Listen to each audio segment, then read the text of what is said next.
पुढे येतात त्यांना कामावरून काढून टाकलं जातं आणि जे हरामखोर त्रास देतात ते त्याच ठिकाणी काम करतात. महिला येतात धाडस. कंपन्यांमध्ये चालवल्या जाणाऱ्या धर्मांतराच्या कारखान्यामध्ये बळी पडायला जातात.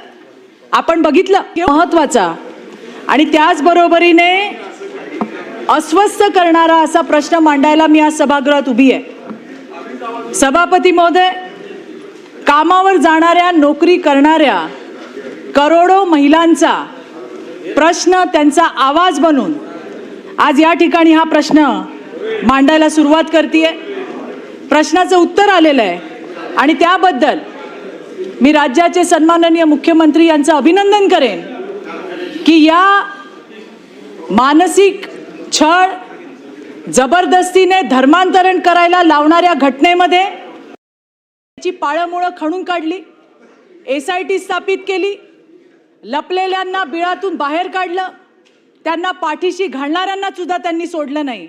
माझी आपल्याला विनंती आहे की हा प्रश्न जरा सविस्तर मांडण्याची मला त्या ठिकाणी वेळ द्या. एक मिनिट बाकी आहे. सभापती महोदय, अत्यंत महत्त्वाचा प्रश्न आहे. सगळ्याच आमच्या सहकारी या ठिकाणी आले आहेत, तयारी करून आले आहेत.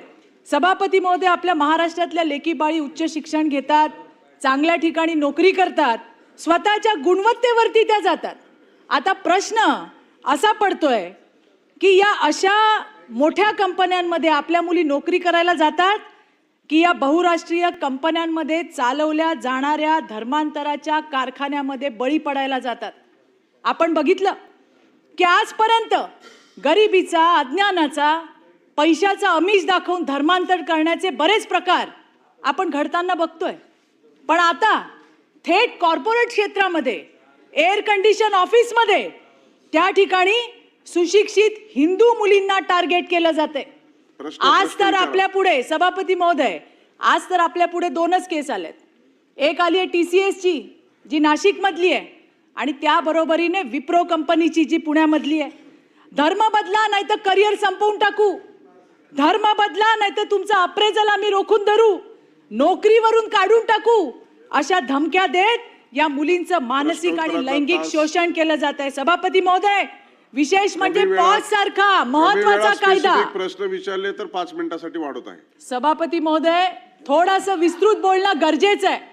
पॉज सारखा कायदा ज्याच्यासाठी बहुरी देईने काय त्या ठिकाणी सहन केला, इतका कठीण आणि कठोर कायदा असताना सुद्धा मॅनेजमेंट नराधमांना पाठीशी घालतंय आणि मुलींवरती नोकरी सोडायला दबाव आणला जातोय. सभापती महोदय, आणि हा फक्त धार्मिक छळाचा विषय नाहीये, हा या मुलींच्या उदरनिर्वाहाचा आणि त्यांच्या अस्तित्वाचा प्रश्न आहे. TCS मध्ये काय झालं ते मी पुन्हा रिपीट करणार नाही, पण NCW ने सुद्धा, राष्ट्रीय महिला आयोगाने सुद्धा याची दखल घेतली आणि तीव्र आक्षेप त्या ठिकाणी केलाय.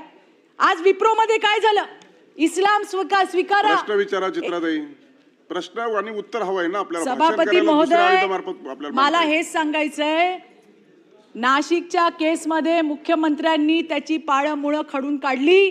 महिला मुलींवर होणाऱ्या अत्याचारासाठी झिरो टॉलरन्सची जी भूमिका आहे सरकारची, ती त्यांनी त्या ठिकाणी अतिशय योग्य पद्धतीने काम केले. पण आज पण हे प्रश्न संपले नाहीयेत ना.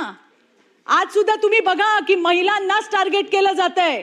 माझ्या हातात आज सुद्धा 2 केस आहेत. एक आहे महामुंबई मेट्रो चारकोप डेपो सुरक्षा व्यवस्थापक प्रवीण पाटील याच्याकडून कनिष्ठ महिला अभियंत्याचा लैंगिक छळ. या प्रकरणामध्ये त्याला बेल मिळालाय, पण तो नोकरीवर आहे, बाईला मात्र ताबडतोब काढून टाकलंय.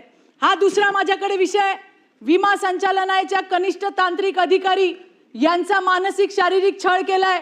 तिथले संचालक विनोद सुरळकर यांनी, त्या महिलांनी लिहिलंय हो साहेब याच्यामध्ये. आपल्या प्रश्नाला न्याय मिळण्यासाठी प्रश्नामध्ये जो स्कोप आहे त्या स्कोपच्या अधीन राहून विचारा. साहेब, मला हे म्हणायचंय की अशा गुन्हेगारांचं कॅरेक्टर सर्टिफिकेट कायमचं ब्लॅकलिस्ट झालं पाहिजे. त्यांना देशात परदेशात कुठेही नोकरी मिळता कामा नये. त्याचबरोबरीने या प्रकरणांमध्ये सभापती महोदय, इतर कलमांबरोबर एक्स्टॉर्शन सारखा कलम ऍड केलं पाहिजे. ते सरकार करणार का?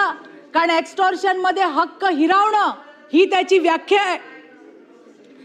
बरोबरीने सगळ्या आस्थापना आणि संस्थांच्या नोंदणी शांतता ठेवा. प्रश्न ऐका. नोंदणी नूतनीकरण आहे ते पॉश पालन याच्या सोबत जोडलं जाणार का? आज त्या ठिकाणी ICCने अहवाल देणं बंधनकारक आहे, त्याला चालढकल केली जाते. पोलीस अशा घटनांचा कॉग्निझन्स लगेच घेत नाही. ते म्हणतात ICCचा अहवाल येऊ द्या. ICCचा अहवाल वेळेत येत नाही साहेब, आणि त्याच्यामुळे ICCच्या अहवालाची वाट न बघता तात्काळ कॉग्निझन्स पोलिसांनी घेतला पाहिजे, अशा पद्धतीची सुद्धा आमची मागणी आहे. आज ICCचे नियम हे फक्त कागदावरती आहेत, त्याची त्या ठिकाणी कायद्यानुसार कार्यरत आहेत का हे बघणं गरजेचं आहे. जे करत नसतील त्यांचं लायसन्स रद्द करणं गरजेचं आहे. आज या कंपनीमध्ये TCS मध्ये ऑपरेशन मॅनेजर यांच्यावर गुन्हा दाखल केलाय. मला पुढे जाऊन सभापती महोदय म्हणायचंय की फक्त ऑपरेशन मॅनेजर नाही, जर अशा पद्धतीने आमच्या मुलींवरती दबाव टाकला जात असेल तर संपूर्ण कंपनी व्यवस्थापनाला त्या ठिकाणी गुन्हेगार म्हणून फौजदारी गुन्हा त्यांच्यावर दाखल केला पाहिजे.